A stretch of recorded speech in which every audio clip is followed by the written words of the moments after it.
Maris Racal abay na pag-usapan dahil sa isang mainit na eksena na kanyang ginawa sa Incognito. And this time, ito na, pag-usapan natin ito dahil talagang usap-usapan ito sa social media. Noong isang tagpo kung saan si Miss Maris Racal ay tumakbong nakapantit bra lang ang suot at wet packs pinagtripan ng mga netizen. Pak na pak sa mga manonood ang pagtakbo at pakikipaglaban ni Maris Racal na ang tanging suot lamang ay panty at bra.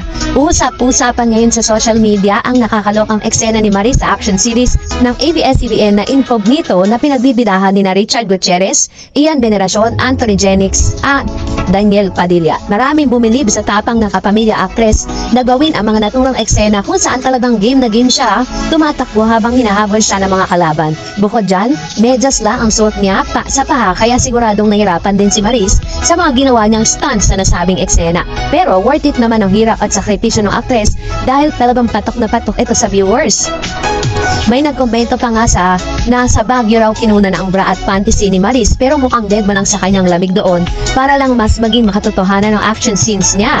Meron namang netizen ang pinagpiesta ng puwet ni Maris, ang kinis-kinis daw pala ng wet box ng dalaga at iniinggan niya pang mag-Viva Max na dahil sa kanyang taglay na kaseksihan. In fairness, at mukhang nakalimutan na nga agad ng madlang people ang cheating scandal na kinasangkutan nila ng leading man niya na Incognito na si Anthony Jennings. Mas pinag-uusapan na kasi ngayon ang tambalan nila Anthony sa Incognito kesa sa umano'y panloloko nila ni Anthony sa ex-jowa ng aktor na si John Villanueva. Di na yan sila affected dahil same naman sila, kaya mas sumikat silang dalawa.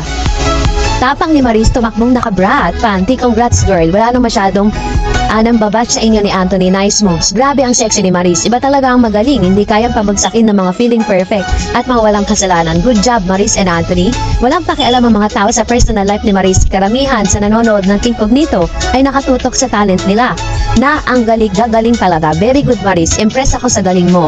Maton is undeniably great and versatile and beautiful and super talented. They have unique, naturally lovable style. So real and they have great chemistry. Malakas talaga ang dating nila sa mga tao kaya pinapanood sila at gusto talaga sila. So ganito ang ilan sa mga komento at reaksyon ng mga netizen matapos nang mapanood ang isa sa pinaka nag-trending na scene na kung saan ginawa nga ni Miss Maris Racal.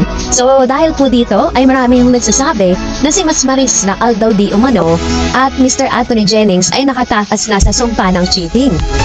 Sabi dyan, in fairness, mukhang nakabawi at nakarecover na ang kapamilya love team na sina Maris Racal at Anthony Jennings mula sa kanigahan ng dahil sa cheating scandal.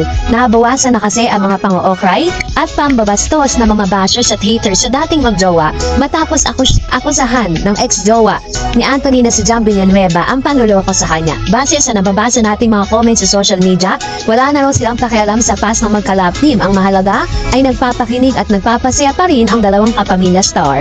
Puring-puri ng netizen ang galing ni Maris at Anthony sa pinag-usapang action series ng ABS-CBN sa Netflix na Incognito kung saan nagkita na nga ang kanilang mga karakter sa kwento. Sabi ng ilang loyal fans ng Tambalang Maton, madali silang nagpatawad ng madlang people dahil na rin sa kanilang mga talento. Sexy naman, say naman ng ilang netizen, madali talagang makalimot ang mga Pinoy sa mga kontrobersya at iskandalo.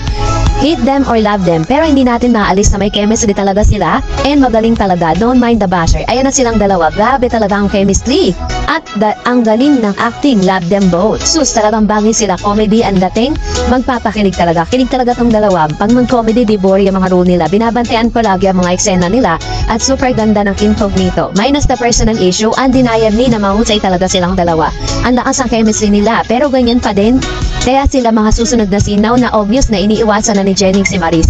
So, ganito po yung mga ilan sa mga reaksyon patungkol po dun sa sobrang galing na mga pinapakita na tagpo ni Maris Racal at ni Mr. Anthony Jennings. Pero sabi nga nila, talagang undeniably at hindi talaga matatawaran, Ang galing po nito. Pero sinasabi rin ng ilang mga netizen dahil sa mga sexy scene at sa mga sexy outfit na pinapakita ni Miss Maris Racal dito po sa nasabing serye ng Incognito ay parang ini-encourage po itong si Miss Maris Racal na pumasok na siya bilang isa bida sa Viva Max, Ang isa sa mga masasabi nating papasok na sa era ng sexy star itong si Miss Maris Racal.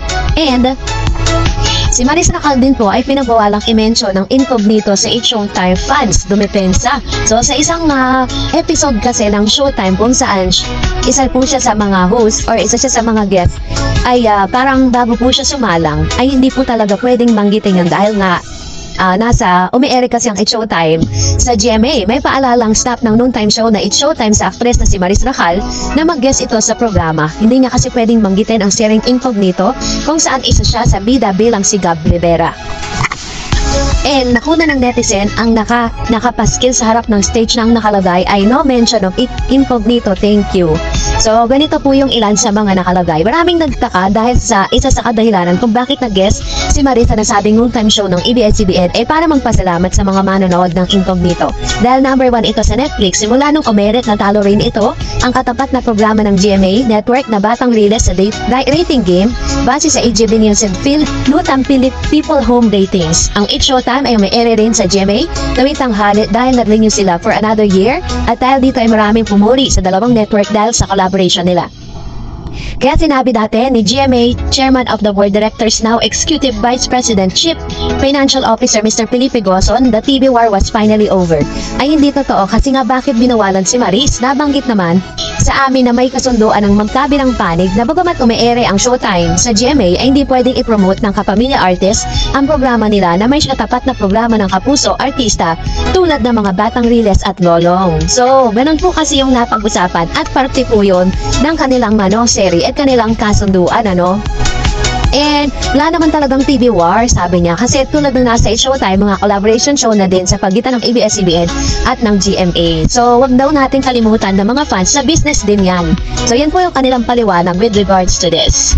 So that's it more today. For more videos and updates, please don't forget to like and subscribe, and please don't forget to follow my Facebook page, Dar Eds TV. God bless everyone!